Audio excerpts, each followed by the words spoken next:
I saw a very cool video about how to defend yourself with your Stanley Cup, and we're live. Hey guys.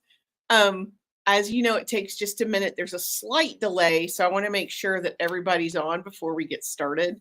I love both of the topics today. We're talking about email and we're talking about blogging to blog. I, I think the correct way is writing a blog. It's like golf. You don't go golfing, you play golf. So I think it's, hi, Rachel. How are you? Let's see. And I don't see Beth yet. Yeah, there she is. Okay. So if you guys are ready, we'll go ahead and get started. I really do like both of these topics. And I think both of these forms of digital marketing are just vastly overlooked.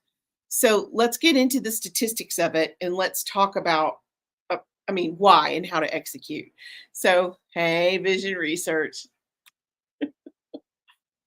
Okay, here we go. Let me present. Let me remove myself because y'all don't need to see me. Here we go. There we go.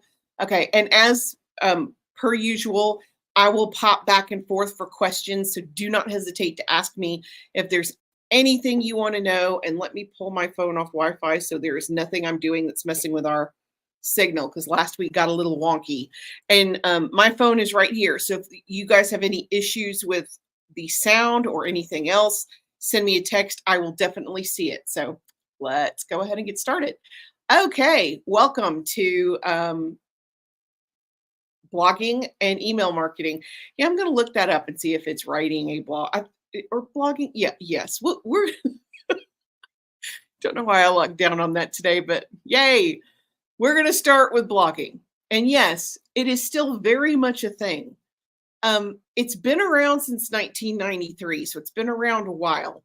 But most of the internet reads blogs. They just do. And now it's so common that a lot of times before you even log in to or click the link to see it, it'll tell you how long it takes to read, 2-minute read, 6-minute read. So yeah, and I consume information better when I read it, which is bizarre because I'm so pro video. But if I am learning or if I need information, I am always going to go to the written word. That's just apparently my age is showing. But yeah, I love me a blog. There's around 77 million comments per month on blogs, so people are definitely into it. Most of the Fortune 500 companies have a blog, and there's a reason for that, and we're going to get into that in a little bit. It's the second most common form of media used in content marketing. I wonder, when this stat originally showed itself, there's like the top four, and one is social media, and like 2 is blogging. So yeah, it's critical. Blogs with visuals get 94% more views than those without. I can tell you when my team and I are looking for content, we're not going to use it if there's no picture because it streamlines the process. Sometimes we will make our own image, but that I feel like that is kind of squatting on somebody else's material, which is just incredibly wrong to me. So if you want your blog to be shared, it has to have a visual, has to have an image. Headers have a higher performance rate. This is deeply related to SEO.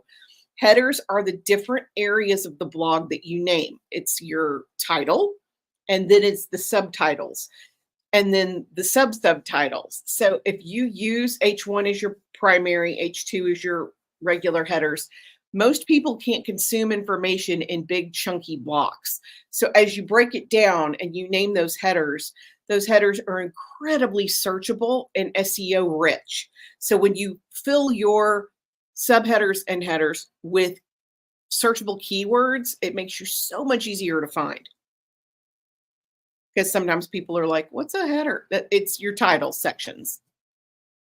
It can help your website get 55% more visitors. I can tell you right now, if you're a food creator and you tell me your life story before you get to the recipe, not only am I not going to read it, I'm going to say a little curse under my breath. Nobody cares what your husband likes to eat, Barbara. Okay, marketers with blogs are 13 times more likely to generate positive ROI. There is an entire industry dedicated to content marketing because articles, white papers, and blogs work. So let's talk about, now that you know the stats part, let's talk about how it benefits you. It brings traffic to your website. When you are writing a blog, it is your own personal way to basically toot your own horn. You can talk about anything you want to. You can bring up any topic you want to. And I'm going to talk to you about the top 10, like how to pick topics to write about. We're going to talk about that too.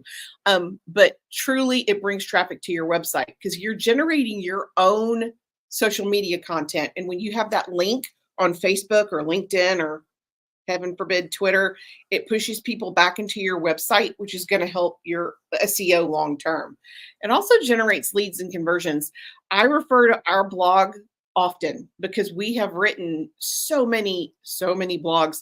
It's easier for me to say, hey, if you'll go search this term on our blog, you can pull up that list or pull up that checklist, or it will show you this resource, and it gets people searching around on our website, which is always good for not only lead generation, but for people to trust you enough to buy something from you.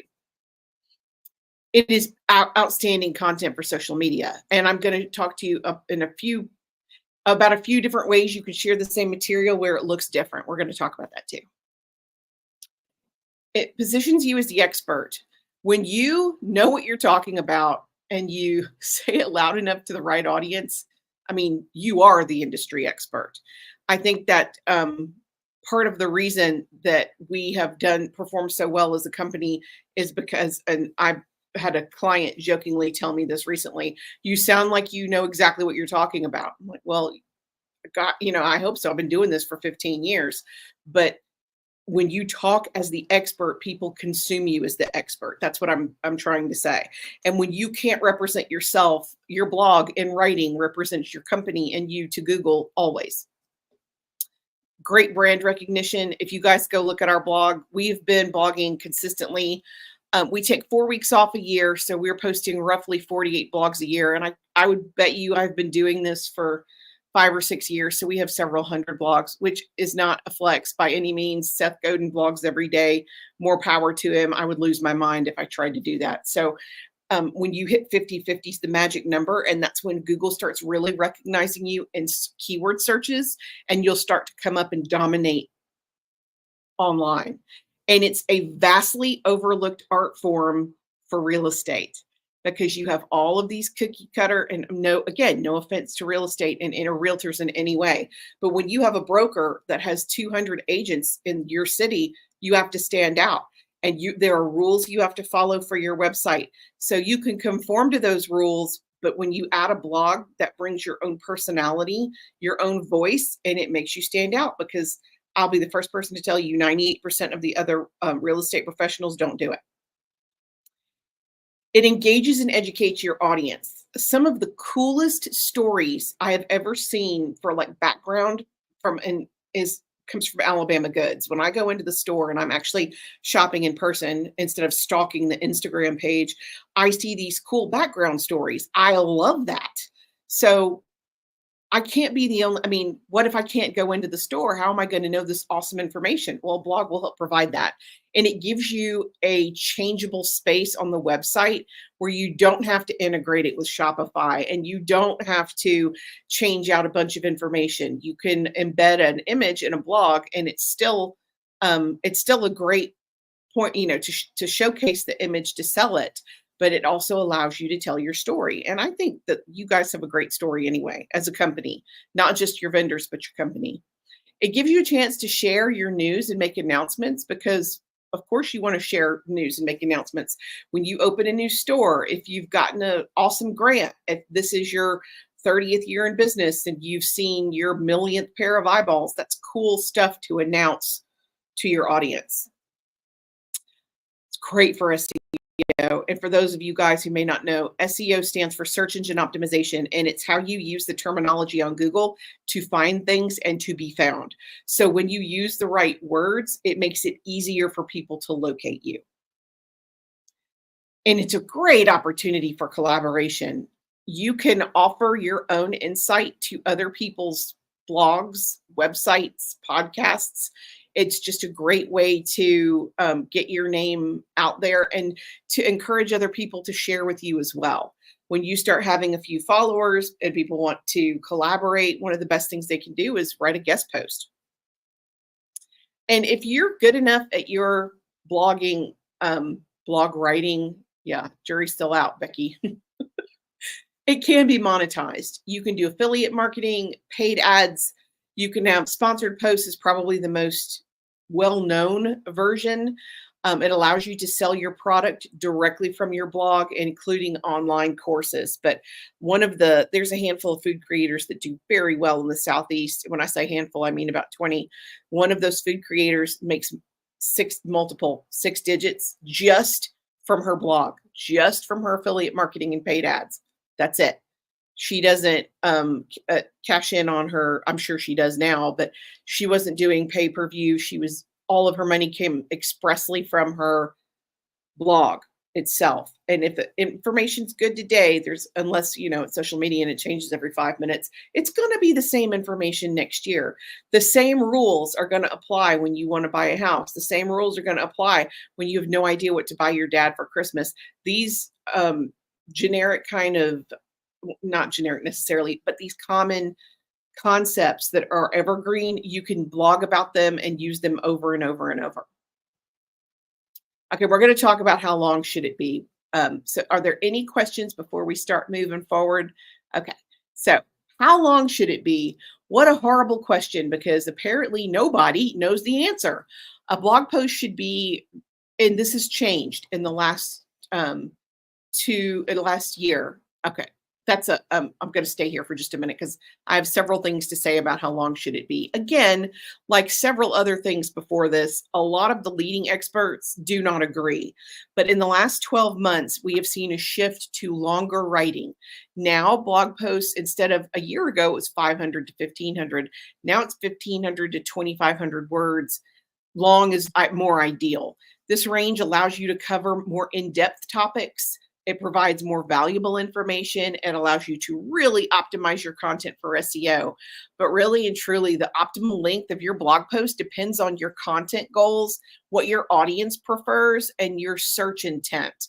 So if I am talking to you about the best times to post online for all 8 platforms, it's going to be longer. But if I'm giving you a overview, or if I'm giving you a quick breakdown of the new 5 features on LinkedIn, I can get away with a little bit shorter. And shorter articles can be great for how-to guides or for press releases. They can work. So it all comes down to, how does your audience consume information and what do you have to say to them? So I would tell you quality comes before quantity. Instead of, and everybody's, when you were in school, like me, if you can remember back that long, where you're using filler words and you're messing with your margins to make sure you're getting the 4 pages, much better to have good quality content than have a long blog. But yeah, I mean, 1,500 is pretty ideal. Okay. Now let's talk about content uses for blogs, because obviously, you can use them for social media content, but I want to talk about all the content uses. So first and foremost, you can transcribe a video to create your blog. We do this every single week. I go live on Wednesday. Whatever topic I talk about will show up on our blog. My teams are really fast, so normally it doesn't even take 24 hours. Somebody goes in there and transcribes that and adds graphics, and it's posted with keywords and headers. So if you do a video, and if you're a talker instead of a writer, that's a great way to do it. And there's AI now that will transcribe it for you, so you don't have to listen to it word for word. And if it's your blog and you're the one that's creating the video, you can take a little license with your version of the written portion of that. It doesn't have to be verbatim when it's yours and you're transcribing your own stuff. You can pull a quote from a blog or video or graphic. So if you have a great blog post and it has the top 5 reasons you need to have a blog, we could break that down into 5 posts or 5 quotes or 5 different videos. So you can break it into smaller pieces.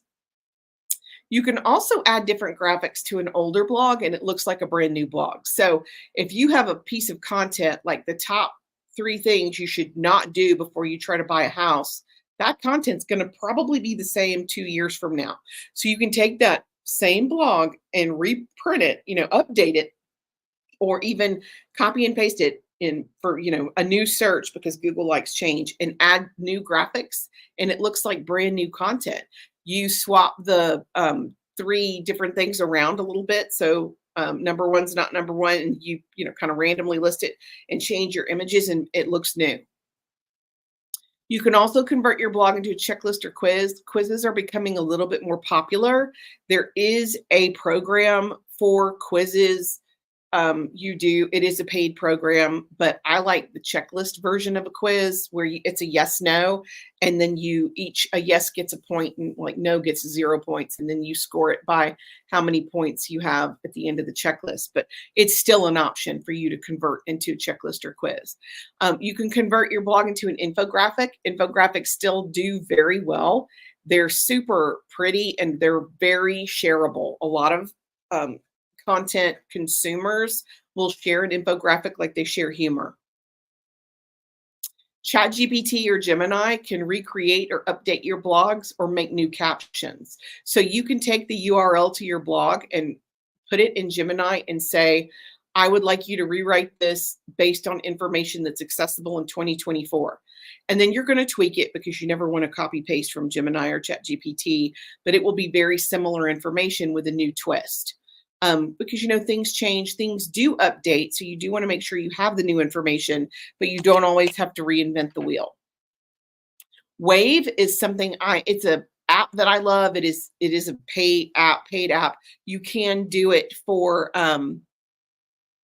free, but there's a paid version. It lets you turn your podcast or audio into animated videos to share on social media. So what does that mean for blogging? It means you can read a clip or read your entire blog and it will turn it into a video for you.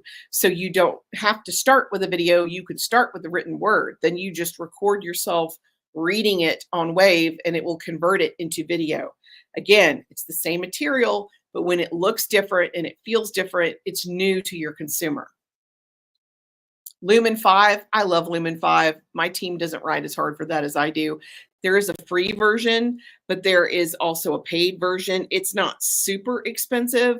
It allows you to take your blog and convert it into video very simply. Basically, you put your URL in, and if we have time at the end, I'm happy to show you how this works. You put your URL in, it pulls your key points and assigns them different graphics, and then you can edit it from there. And sometimes it's spot on and sometimes it's not. So you do sometimes have to edit with different graphics, but it gives you a great starting place, and it's so much easier than starting from scratch. Seriously. Okay, are there any questions before we move forward? Bueller. Okay, let me keep going because we haven't even started talking about email. I want to make sure we have time to cover everything.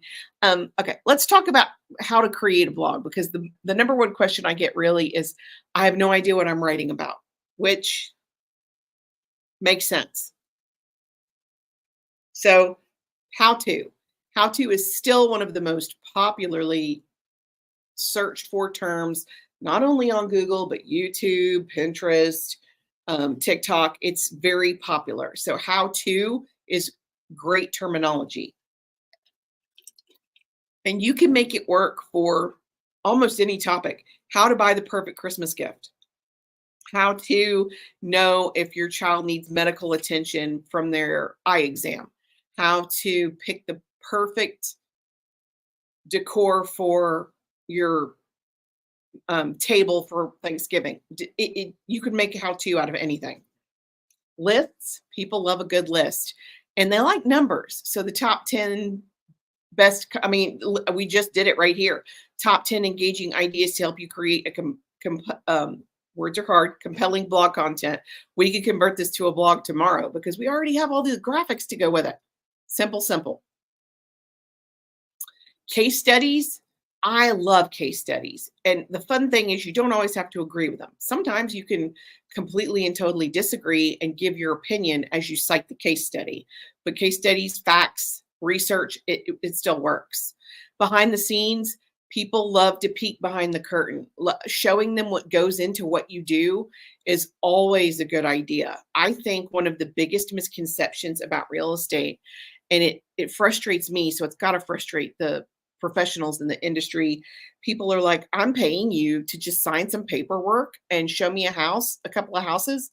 No, me for the 28 hours we spent looking at 28 houses, including drive time and all the research I did, finding you the perfect place to look, and all of the behind the scenes I did to get your house staged, to get your house ready, and to share your information and your open house and get your content out online in 10 different places. And all the time I spent negotiating with other, they have zero clue what you do behind the scenes. So when you show them, it goes a long way towards providing value for what you're doing. Interview somebody on your team, interview someone in your industry, or interview someone you think would be interesting to your audience. But interviews are great. Your vendors, your frienders, your brokers, these are great interviews. Opinion pieces. It has been pointed out to me recently, I have a violent opinion on everything. I have an opinion on everything. And this goes a long way when we are podcasting because I have big feelings. And apparently that resonates with our audience because people will tune in and ask me, what's my opinion? So it's okay to have an opinion. It's okay to proclaim it also. And of course, curated content, things you want your audience to know and understand. Why in the world would a parent turn down a free screening for their elementary school age child? Tell them not to. Tell them why. It makes no sense to me. Why wouldn't you want that done? Well, let me tell you why. Let me tell you why it's a bad idea to not do it. Let me tell you why it's in your best interest. This is your more curated content. Quizzes and polls, asking opinions, getting information, finding out more about what people want to know also makes a good blog post. If you are trying to gather information from a focus group, doing it online, great focus group, because you're going to get people from all over the place, different ages, different locations, different preferences, great focus group. Seasonal content does very well. And I don't just mean Christmas, I mean temperature-based content, disaster-based content. Now, talking about if you're in real estate, talking about the hurricane and having an emergency kit, or preparing your home, or what to expect if your home is affected by storms, or steps to take if you're trying to replace a roof that got smushed by a tree. That's seasonal content. It doesn't have to be Christmas. It can be a roofer who talks about how to prepare your home for winterize your home or fall proof your gutters. It's still seasonal content. So it doesn't have to have a holiday on it to count as seasonal. It just has to be related to the time of year. User-generated content. If you find great user-generated content to build your blog on, I love it. And it makes your user more invested in sharing that content for you as well. Okay, now that is our entire blog discussion. Of course, I'm happy to answer questions, and we're going to come back to this at the end. But if you have any blog questions right now and you want to hit me, go right ahead. Well, don't hit me, ask me the question. I got to stop saying it like that. Okie doke, let's move into email. I will say, remember, keep in mind, you need to tailor your content to your target audience and their interests. And I would also experiment with different formats and topics so you can find what works best for you. So just like every other version of kind of what you post online, you've got to do what works best for you. I can get away with snarky, but lawyers sometimes can't. I follow one attorney online that is completely and totally snarky, and I love her for it. So you just have to lean into what your branding is. So let's shift to email. Okay. I love why. And these stats have changed. I have taught email more recently than I've taught blogging, and I was surprised at kind of how much these stats have changed. 91% of people in the United States want to receive promotional emails. When they sign up for them, they really want them. 99% of consumers read emails every day. Every email subscriber on average per month is worth $1. And for every dollar you spend, you can expect $42 back, because email is the most effective brand of digital marketing. It has the biggest payoff. Emails convert 3 times better than social media. And I love social media, but if you're not talking to your list every single week or month, you're missing a huge opportunity. Decision makers definitely read emails. If you include a call to action instead of just a plain old link, you can increase your conversion by almost 30%. 40% of email readers will open from a brand based on an offer or deal or discount. Only 8% will buy the first time they visit the website. This number has changed pretty drastically in the last few years. Just about a year ago, it was 2%. Only 2% of your audience would buy on the first visit. And now we're up to 8 to 15, which tells me they are already screening you online before they get to the website. And by the time they get to the website, they've already made a decision. So again, this is why you have to have a strong presence online before people get to your website. 50% of leads or people on your email list, they're just not ready to buy yet. It's like getting married on the first date. It does happen successfully sometimes, but not often. So you have to continue to romance your client by giving them great information, great value, so they trust you before they spend with you. And then your message is 45 times, this kind of blew my mind, 45 times more likely to be seen in an email than via Facebook. So when you think you've pounded it home and you've talked it to death and you couldn't possibly say anything else, put it in an email and people will still read it. It is fascinating to me, our university that you guys are members of, and hopefully now currently getting the weekly emails, we get much higher engagement sending the same exact content in the weekly email that we do from people just going into university and seeing the material. They are much more likely to engage with it just being in an email, which is fascinating to me. Oh, I'm sorry. Excuse me. I got click happy.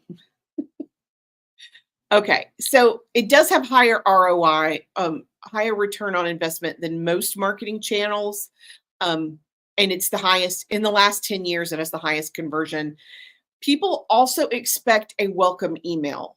They have the highest open rate of any other kind of email because 9 out of 10 people expect to get it. So they're prepared to open it already.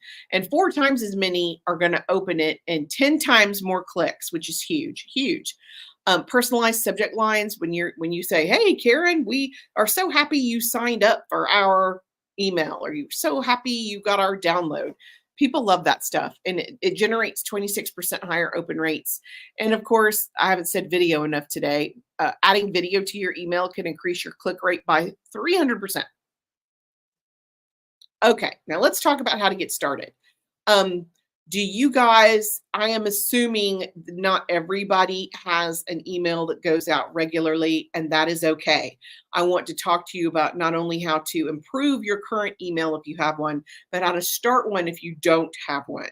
So the first thing you want to do is choose a platform that works for you. I am very partial to MailChimp because it's so easily embedded in your website. So when people sign up for your newsletter, you can go ahead and it automatically feeds to your MailChimp list. And it's free up to the first 2,000 subscribers, which is awesome. They also have pretty decent customer service. I went to war with Constant Contact a few years ago and I'm never going to recover. So yeah, I don't love their customer service. There are so many different services that offer email now. And I just am partial to MailChimp, but you can use any of these services. Again, there's so many. You just have to use what works for you. I do, of course, again, like MailChimp because the templates are so easy to customize. So you can just do a duplication and then send out your next email. Yeah, it's my favorite. You have to gather emails to add them to your actual email platform. And this is the tricky part. And a lot of marketing experts say this like it's like rolling over. Oh, you just, put something out there for people to sign up for. If it was that easy, everybody'd have a million people on their list. I do this for a living and I still struggle with it because I am in a saturated market.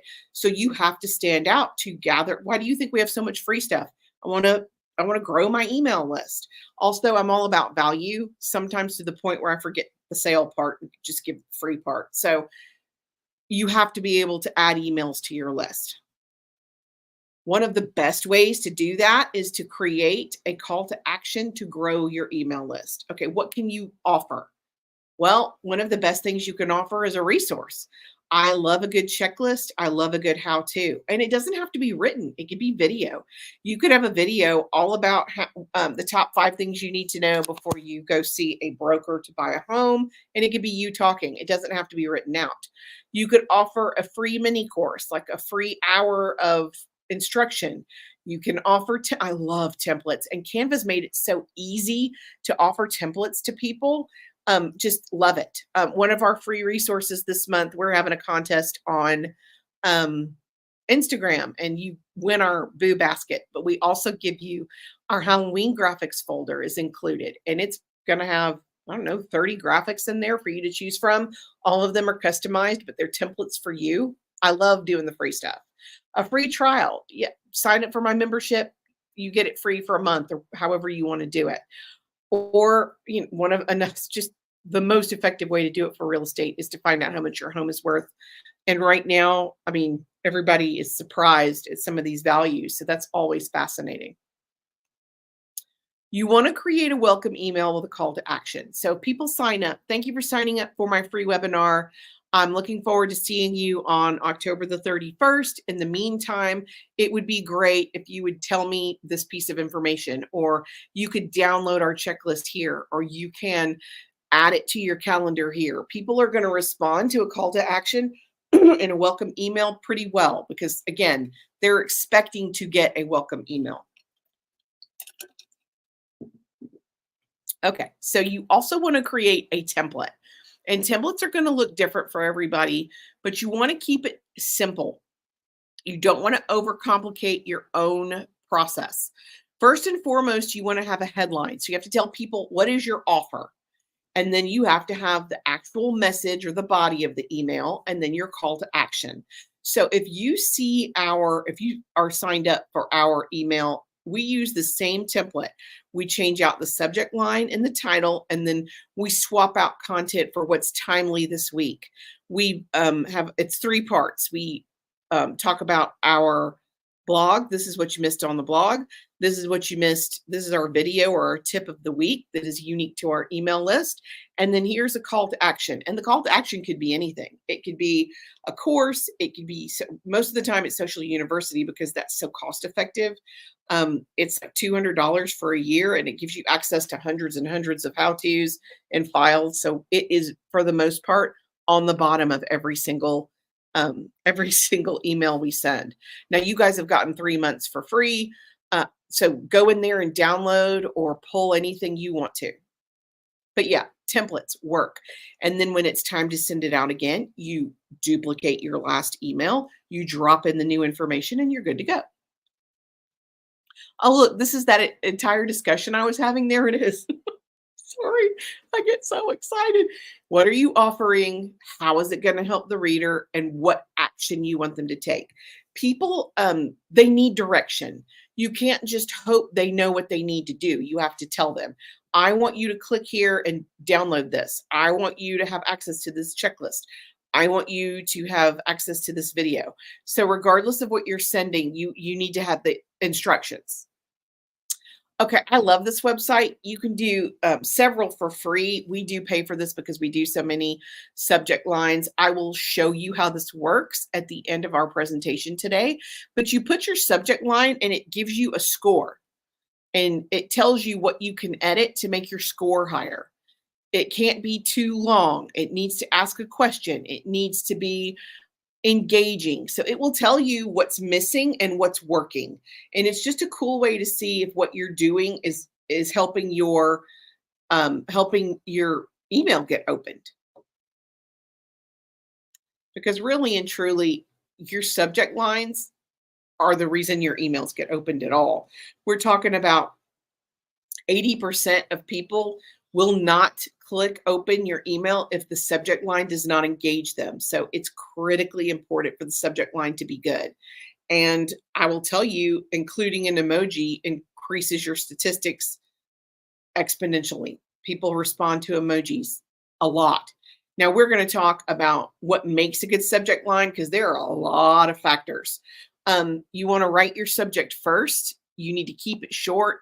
5 words is ideal. It's okay to be longer if your audience is used to longer, but you have to make it very specific and be clear. No filler words, no super blowout sale. No. Don't fluff it up with now, biggest sale ever, lowest price of the year, that works. But come see our state of the art, doesn't work. No filler. Do your research so you can understand what your audience will respond to. And part of that is subjectline.com. You also want to create a sense of urgency. Last day, 24 hours left. Sign up now. Be honest. Don't clickbait people because, man, they hate that. I mean, come on. You hate it. I hate it. Everybody hates it. People respond to, we call it train wreck power. It's people respond to negative stuff. Top 10 mistakes that you're making with your preparing your home for fall. Yep. Don't use the word newsletter. Don't use the word newsletter on your website either. Do not say sign up for my newsletter. Nobody but your mom is going to sign up for your newsletter. Tell them you're signing up to get discounts. You're signing up to get monthly announcements. You're signing up to get this cool free download and we're going to add you to our email list, but don't use the terminology newsletter. And whenever you can, ask a question because people respond to questions very well. Okay, before we keep going, I'm just checking to see if there's any questions. Okay, just checking. Preview it and test it. Send yourself a sample, send it to a team member, get them to proofread it and see if everything works. Because if the link for your call to action is broken, then your email's worthless. So make sure everything works. And when you're doing a duplicate of a template, it is easy to forget to swap something out. So having someone else see it helps you tremendously. We have one team member who doesn't do anything but proofread emails for one of our larger clients because we send so many. After you've been messing with it for a while, you lose that objectivity. So it's good to have somebody else who will kind of check in and see what works and what doesn't work. Okay. And just a quick on the train wreck power: sins, mistakes, problems, issues, sins, don'ts. These terminology, that kind of terminology, that really, really works. Okay, send it at the best time of day. What time of day is that? What a great question. I wish I could tell you. Yeah, again, very, very different. Depending on your industry and depending on your audience, this is going to be different. Overall, your best time of day is generally it's Tuesdays and Wednesdays in morning, like 9 to 11, or the afternoons. But when you have what's a good example? When you have mom audience, their best time to open an email is in the afternoons in carpool lane or at night when the kids go to bed. You have to bear that in mind. And I think we're going to get a little bit deeper into the time of day. I'm not quite there yet. And if not, I'll come right back to it. But it's going to vary based on industry. And I pulled a link from MailChimp that will show you your stats for your industry that I can share with you guys shortly. Check your analytics. This is your best indicator of what is performing for you. If you have a great open rate and a great click-through rate, you're sending it Monday nights at 9 p.m., keep doing that. You've got to do what works for you. And that's your best bet, regardless of what the other people in your industry are doing. Do what works for you. Now, we're going to talk more about the best time and day, but let me go back to analytics real quick. This has changed greatly in the last year. Your average open rate is about 21%. Good is 15%. So if you're getting anything over 15%, you're performing well. Up to 25 is pretty normal. 21 is average. The click-through rate very recently was 16%. It is no longer 16%. It is 2.5% is normal. So if your click-through rate is 40, you're killing it. I did an audit recently for a client, and I was about to say I would change this and this just based on industry knowledge. And then I checked their analytics, and their open rate is something like 38%. Don't change a thing. You do it exactly like how you're doing it. Because if your open rate is that high and your click-through rate is that high, leave it alone. Don't mess with perfection. So you have to check what works for you, but expect somewhere between 15 to 25% open, and anything over 2.5%, which is to me so low, is a good click-through. Okay, so yeah, let's talk about the best day and time. Very different. Again, different based on industry. Tuesdays and Wednesdays are supposed to be the best days to send emails, and they are less likely to be cluttered with other emails in your recipients' inboxes. We have experimented, and for us, we do pretty well Thursday afternoons. That works for us. Should we change it and test it? Maybe. I'm all about testing, and I use myself as a guinea pig quite often. Weekends and major holidays don't normally work well. They are lower because people are not as engaged online. There are exceptions to this. Black Friday and Thanksgiving afternoon, people are tired. I mean, I hate to say it like this, but they get exhausted with their families and they need an escape, so they go check their email. I know this because we do Black Friday emails for sales every single year. And our open rate on Friday mornings on Black Friday is insanely high because it's a Black Friday special. Also, our open rates for Thanksgiving evening, insanely high because people have they've familyed themselves out, so they're ready to get online. But Sundays are not great response days. We have not had a ton of luck actually with any kind of social media or digital engagement on a Sunday. So test it, of course. But like if you're dealing with an elementary school, they're not at school on Sunday. Send that stuff during the week. Give them enough time to get to school, and then send it sometime between 9 and 11. So they have, when it's time for their break and they're checking their email, your stuff will pop up. You have to kind of understand your end user so you can understand when they're going to be available to you. Time of day varies. Just in general, in the morning at 10, in the afternoon at 2. We do ours in the afternoon at 2. It's super effective. Again, real estate does great during carpool time, so 3 to 4, and then bedtime, so 7 to 9. It's going to be different. If you're a retailer, 7 to 9, not going to get it done. Now, 7 to 9 might be a great time for you to be on Instagram, but it might be terrible for your email. I am guessing for a retailer, for emails, you need to hit office downtime. And I would look for that. When are people on break or tired of working and they get on their phone? Because it happens all the time. And that's when you send out your email. You also want to avoid peak hours. So if everybody is sending their emails, 9 o'clock. And I never understood promotions that send it to me first thing in the morning. I'm not reading that. I am so much more likely to read it as it integrates with my email during the day. The first thing I do in the morning is go through my email and dump all the garbage. I don't want any of that. I have a massive to-do list that's taking my time, and I'm not going to waste it going through. Okay, well, Rothy's maybe. Because I ride hard for Rothy's. But for most businesses, I'm not doing that.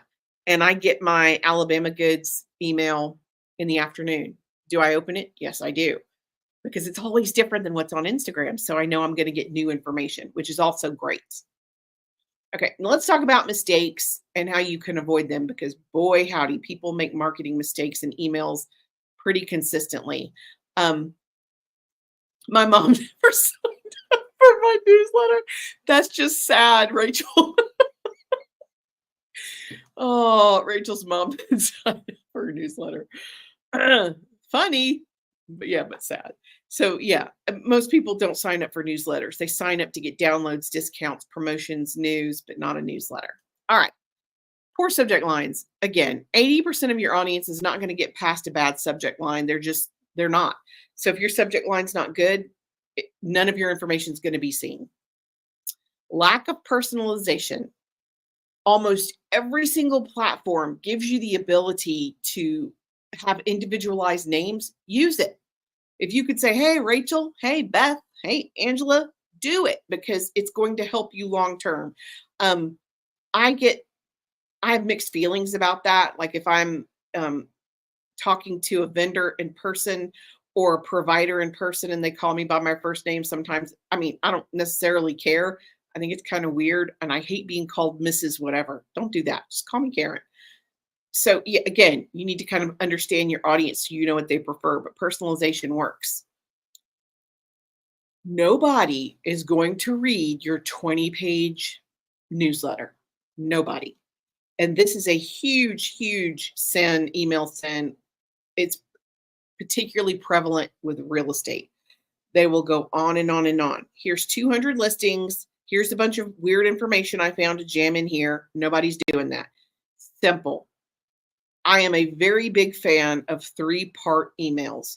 Here's your primary focal point. Here's your secondary focal point. Here's your call to action. Now, it's going to be different if you're a retailer because you have multiple items. That's just the way it is. But an 8-page newsletter? Absolutely not. Have we formatted and done these for clients? Yes. Have I advised them to not do it? Yes. Did they do it anyway? Also, yes. So sometimes you have to make your client happy, but we used it like a beta test and did it for a few weeks. And then we did a shorter version, and guess which one performed better? Yeah, the short one. Poor design. If it's complicated, convoluted, weird color, hard to understand, people are not going to read it. Simple. I'm big about simple. Keep it simple. If it's a contest, your instructions, keep it simple. Your design, simple. Keep the same header. Make it recognizable. And a lot of the big creators now won't use graphics at all. It's all text. I still am partial to graphics because it helps segment the sections. But yeah, it's simple. Bad timing. And really the only way to know if your timing is bad is to test it. One of the best things you can do is test your timing. Send it out and let's find out what works for you. Sending emails at the wrong time of day or the wrong day of the week will severely damage your engagement. So make sure that you are sending it at the best time. And really the only way to do that is to test it. Not mobile friendly. Most people open up emails on their phone. So you have to make sure that it's mobile friendly so that it translates to their phone. Because if the text overlaps or it wraps or it comes across your graphics, they're not going to read that.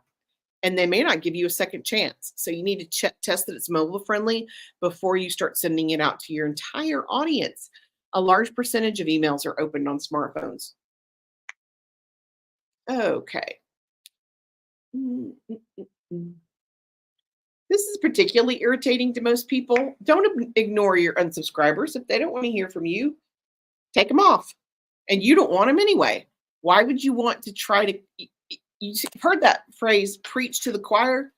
I'm a big believer in preaching to the choir. They already are drinking the Kool-Aid. They already believe what you're telling them. So tell them some more. It's the people that you have to pull in off the street that are your hard conversions. If they don't want to be on there, you don't want them. So let them go. And it's totally okay to have if you don't want this email, unsubscribe here. That's totally normal.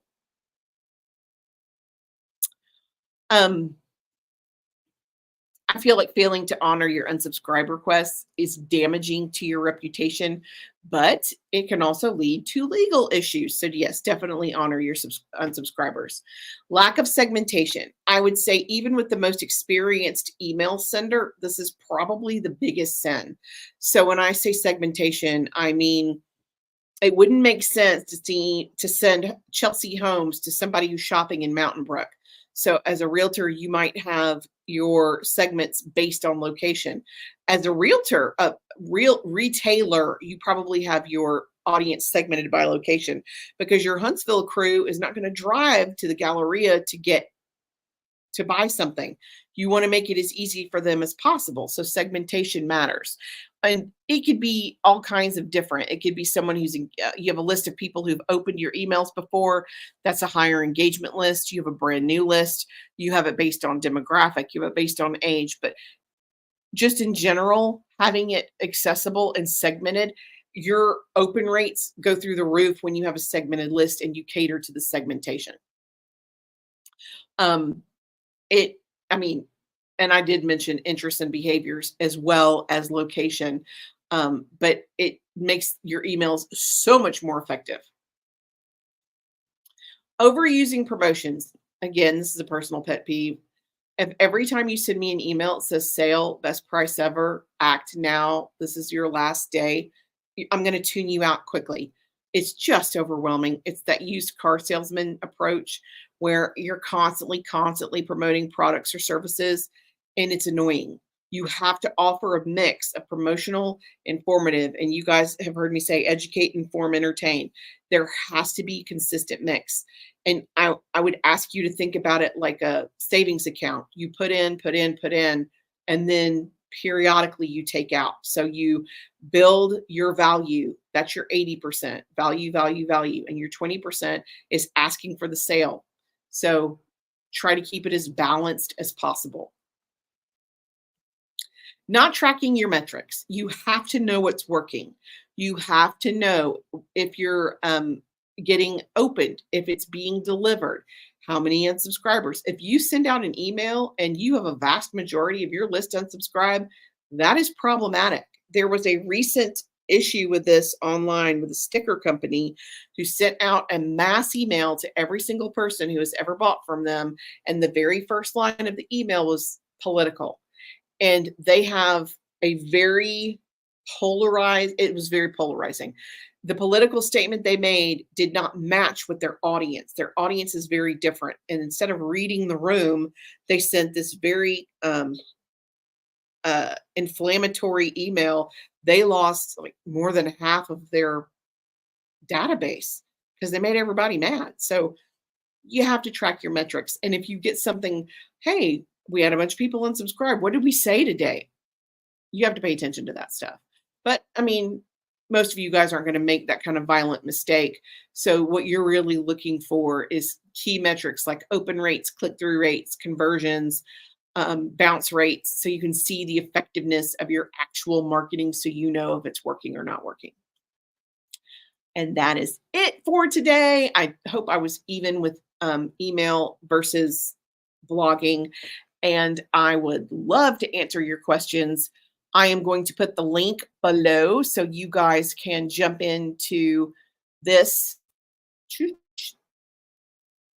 stream versus YouTube so we can talk to each other directly.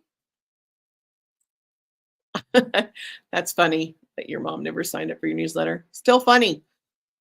So I'm going to add my face small or not small. Here we go. There we go. Oh yeah, it can be smaller for sure. There, that's better. And I'll give you guys a minute to jump in and then we will go from there. And Becky's behind the scenes. You cannot see her, but she's here. So if there's a technical question or you need a technical execution, we can also pull that up. I am going to pull up subjectline.com while I'm waiting for you guys to join me. And I think I'm signed in.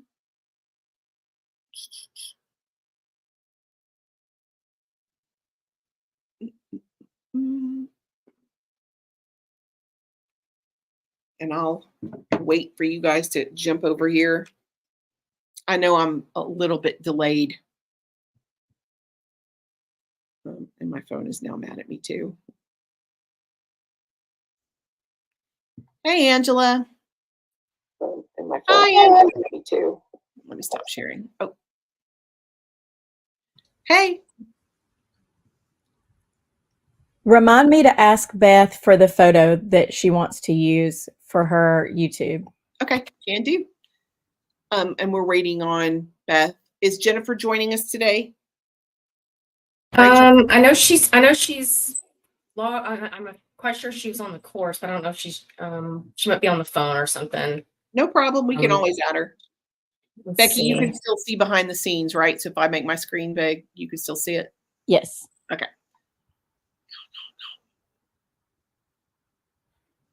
Hey guys. Who's right here? I mean, who's the other screen? Is that Becky? Angela, and Oh, she, yeah. Becky has her camera turned off, and I think we just lost Angela. And I need to text Beth the link because she is never on the comments. Yeah, Jennifer is on. Should jump off, and she's on a call with a school. So, little issue today that she's having to address. So sorry, Beth.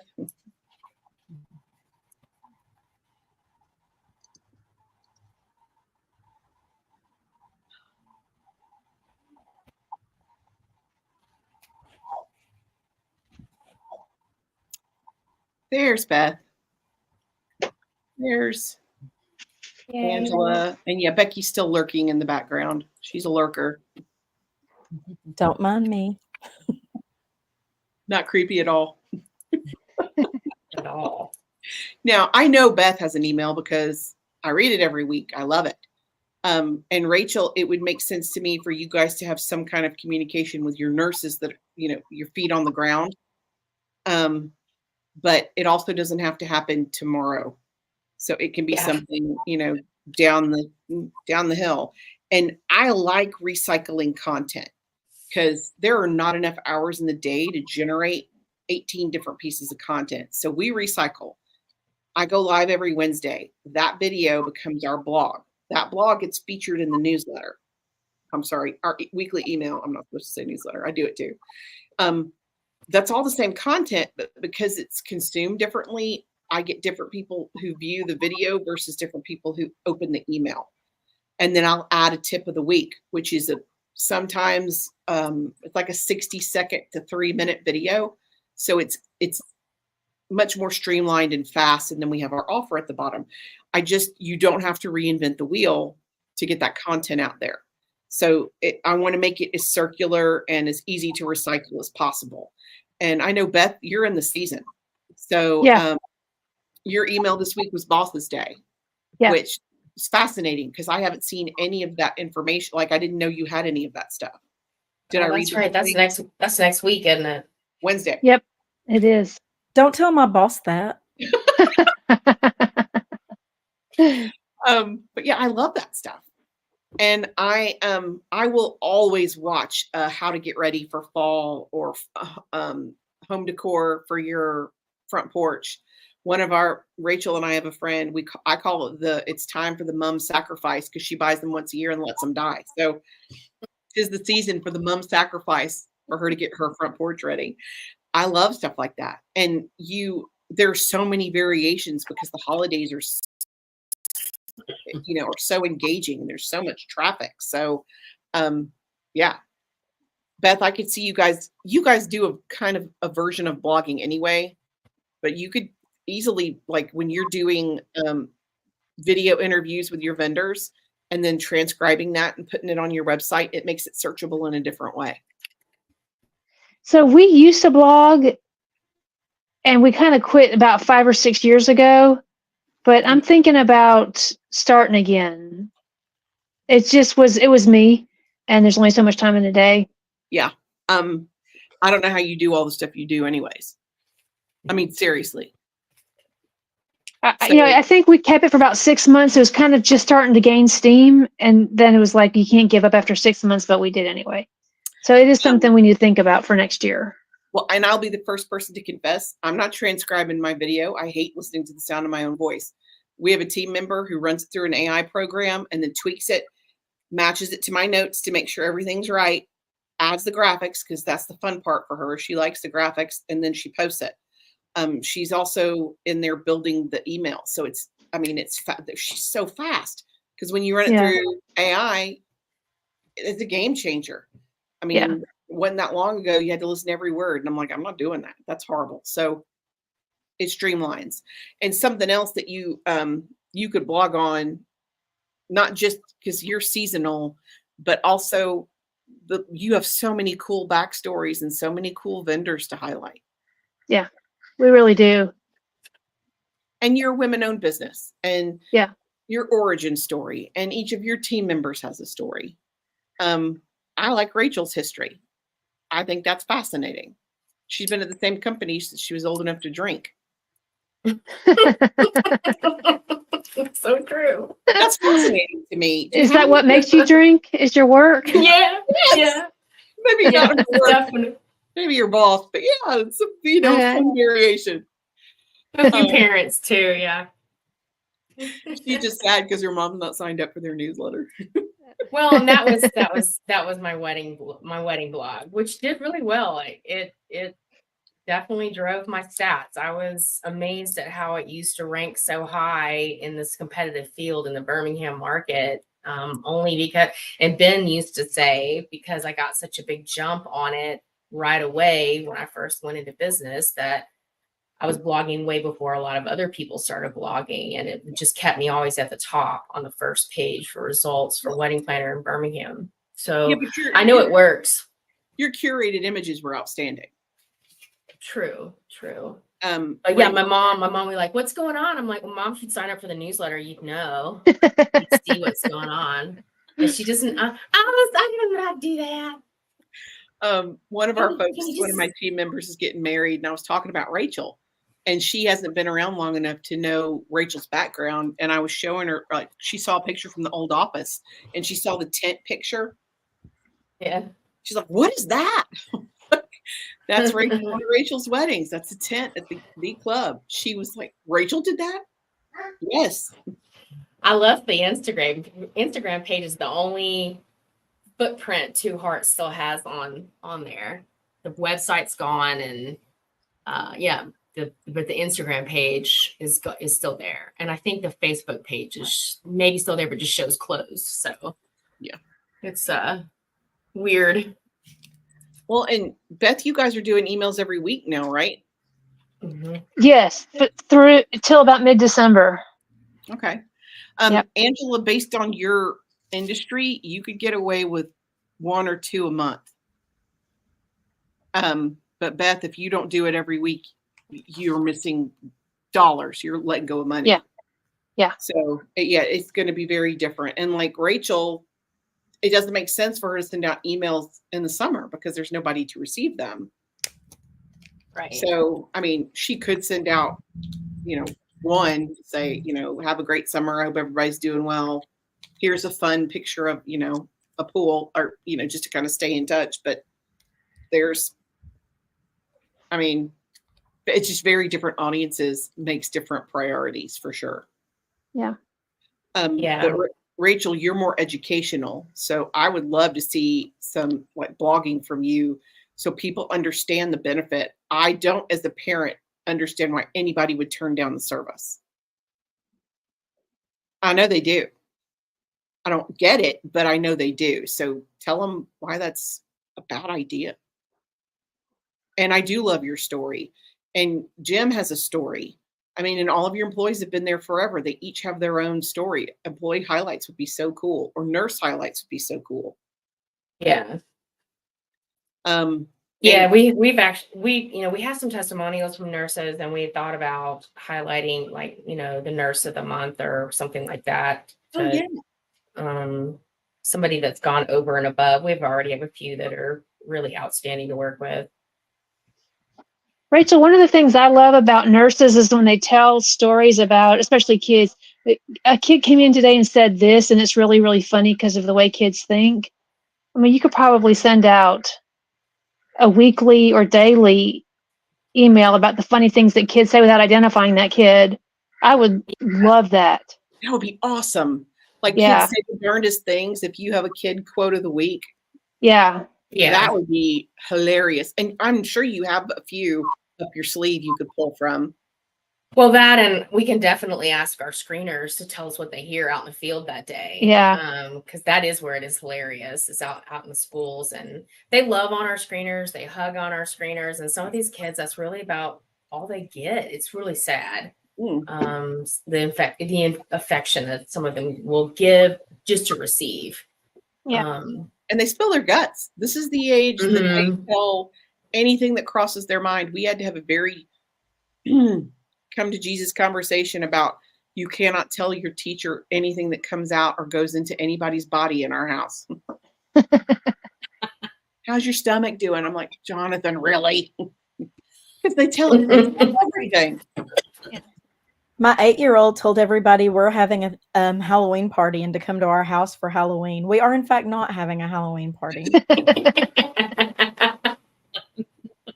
You might be having one now. You are now. That's what happens when you have a whole basketball team in your house. Yep. Better go stock up on some pizza rolls. Yeah. Wow. But I mean, and that's what a fun idea, Beth. That's awesome. Very Cool. fun. Okay, guys, you have questions for me? I just signed up for Alabama Goods newsletter. I do love it. I actually Um, place an order with you today, Beth, but it can wait till Monday. Okay. Angela, do you have a newsletter? I do not. Not yet? Okay. We all No. just like let each other know too how we're, hey, go out and like my stuff.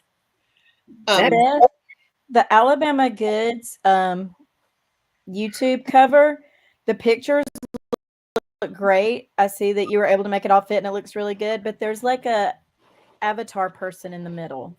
So I didn't know how to fill that in or get rid of it. And so I just said, after an hour of screwing around with it, it is what it is. So I don't know. It's like it wants me to put our picture, our logo or something in there or my face, but I don't see where you upload the photo to make that, to fill that thing in. Is it from YouTube or from Canva? Little picture. It is from YouTube because it is not in my Canva at all. I didn't tell Canva I was doing a YouTube thing. I just did a really long picture. And so it does not exist in Canva. So if you want to send me your login info, I may have it, but if I don't, I'll ask you. I'll go in and see if I can figure it out. Okay.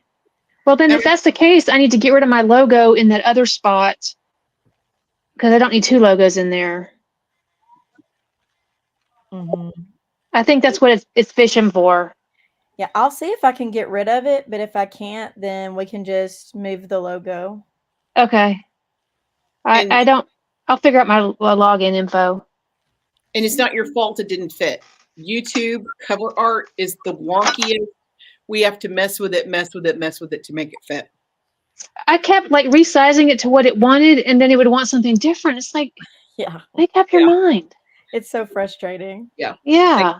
Becky has the magic touch. So, but yeah, I should have warned you guys up front. It's the only cover art that just, I don't care what you just have to tweak it to make it work. And even then it still crops it sometimes, which is frustrating. Yeah. And the same offer is for everybody. If you guys need help with any of your cover art, with any of your profile pictures, we are happy to help you. Just let me know what you need. Okay. Next week is our final week, and I'm going to go through and probably talk about some of the key points that I want to make sure everybody has, because I want to do a review. And I also want you to bring your questions. And it can be technical. It can be complicated. If you want to know how to stitch a TikTok, we're going to show you how to do it live. Becky has a program that allows her to show her phone screen live. So we'll do whatever you want to do.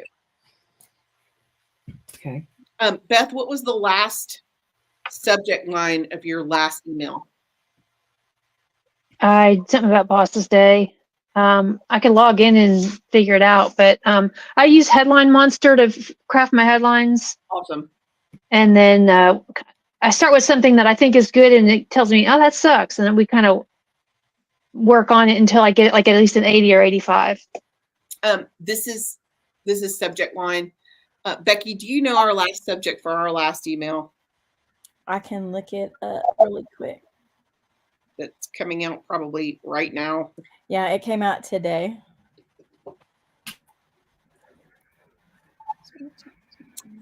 I'm looking for it too, and I don't see it yet either.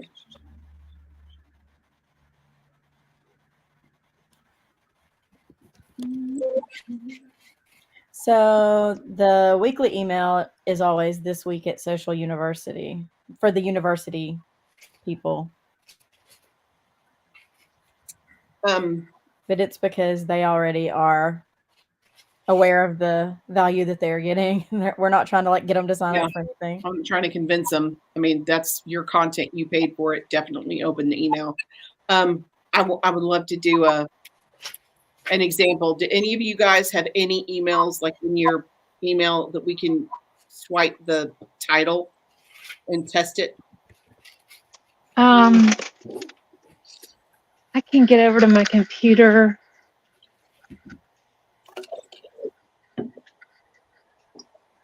Here's one I that sent you one from says, Zip. Okay, go ahead. Go, Becky. captivating captions get noticed now was one of the ones that we had in August. It's the last one I'm able to pull up for some reason in my inbox. We're about to get hammered because I think it's before we started using subject line. 79. It's okay. It's not great. What's wrong with it? Contains any word that has more than 8 characters. Really? Ends It with a doesn't noun. like captivate. Oh yeah, it's mad about it. Look at that. Ends with a noun. Okay. And it gives you suggestions to change it. Catchy captions for instant impact. That's awesome. Much better than what we actually used. I don't like magnetic messages because it's confusing. Yeah. And this one's too long. So I would 100% probably, this is my favorite one. So if we test that one, let's see what it does. Didn't mean to do that.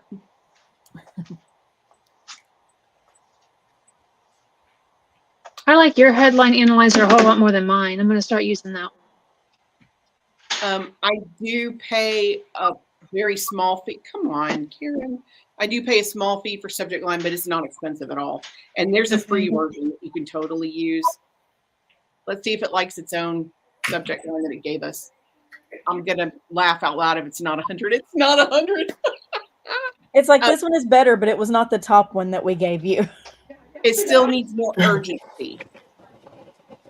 And then it gives you, and this is how you tweak it. You keep going till you find what you really like. Are you trying to hit it 100? You want to hit it at 100. Okay. But I like the way this sounds. I'd probably use captivating captions for instant impact instead because I like the word captivating. But you're going to tweak it till it ranks high enough that you can use it. Okay.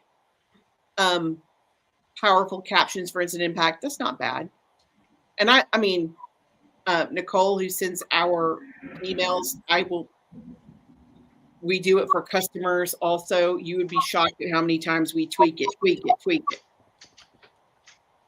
Many to make it work. Here's I a quick. Go ahead. Oh no, I was just saying they have a podcast too. I was just gonna say I do not have the Alabama Goods login, but if you don't know the login, you can just add Karen as an admin, and I can go in as her. Yeah. Okay, so add Karen your Gmail or add your social U address. Gmail. Okay. Yeah, and we're happy to go in there and load it. Hey, Vaughn calling. And I think I can take that off because I looked at some other pages and they did not have that. So somebody knows how to remove it because it's not on a lot of them. Unless it's a new thing and it's just rolling out, which is also a possibility. Oh, I love that. I love when they change stuff. And they don't roll it out for everybody at the same time. So it gets really frustrating when our clients have it and we don't. And we're having to scramble. I didn't get the catch-up tab on LinkedIn till I was the last person on our team who got it. Yay. Hey. And LinkedIn just announced 5 major changes to business pages. Now that we've done it already. Thanks, LinkedIn. I will tell you guys, I'll have all that. Any kind of update, I'll have. Okay, And thank you. that's something we do very consistently inside of a university. If there's breaking news, if there's something you need to know right now, I will make a video and put it in there. Actually, these are January. I was thinking Like when Instagram lost their mind and decided you needed 60 graphics a week. Yeah, that's crazy. Absolutely not. Well, I spent a ridiculous amount of time the other day just trying to figure out how to schedule a post on the page on Facebook. It used to be a certain way, and I thought, They've well, I'll edited. schedule this, and you have to go over to the Meta dashboard, and I was just like, what? Why is this? This shouldn't be this hard. I hate it. We do have a how-to video for scheduling in your downloads, but if you don't mind next week, I'm happy to show you how to do it, and we'll anything like that you want to know how to do, tell us and we'll show you. And that's another think, benefit of university. If you have a question, you can get a response. I get super frustrated. We use Funnel Gorgeous and StreamYard a lot, and there's so much of Funnel Gorgeous that nobody knows, and it's I mean, God bless Becky for learning it better than me, because there's certain questions I'm like, I can't even find this anywhere. Somebody has to be the nerd. Somebody's got to be the dork. So I don't want you guys to have to search for that stuff. That's what we're for.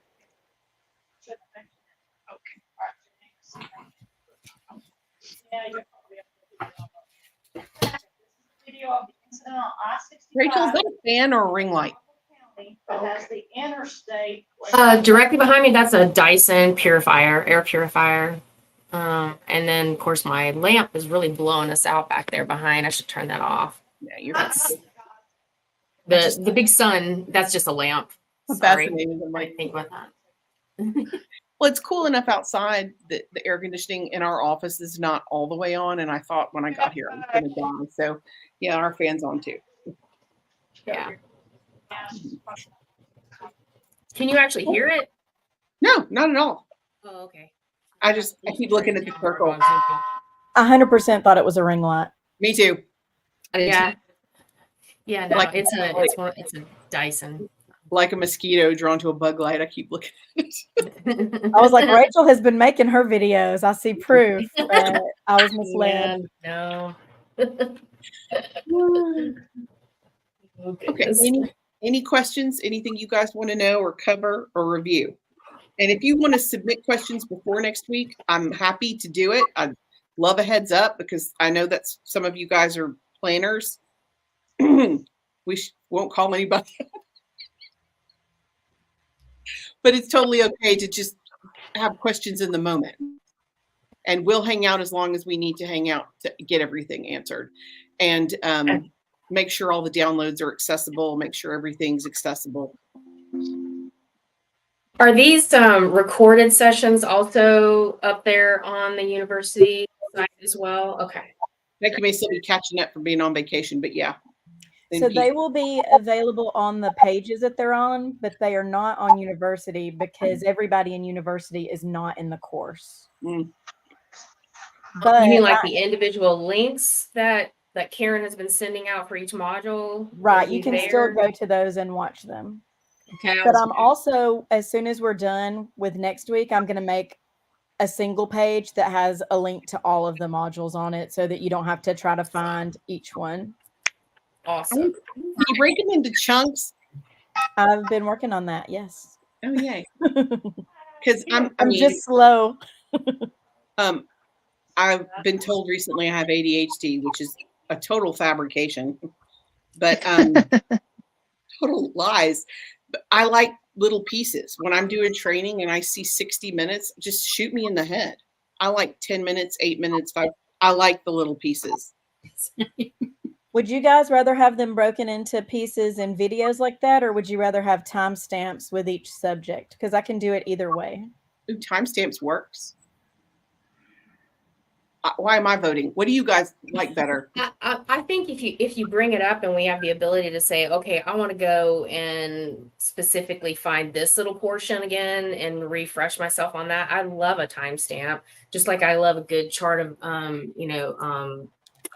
table of contents on a PDF that I get to help me get to where I really want to go quite quickly.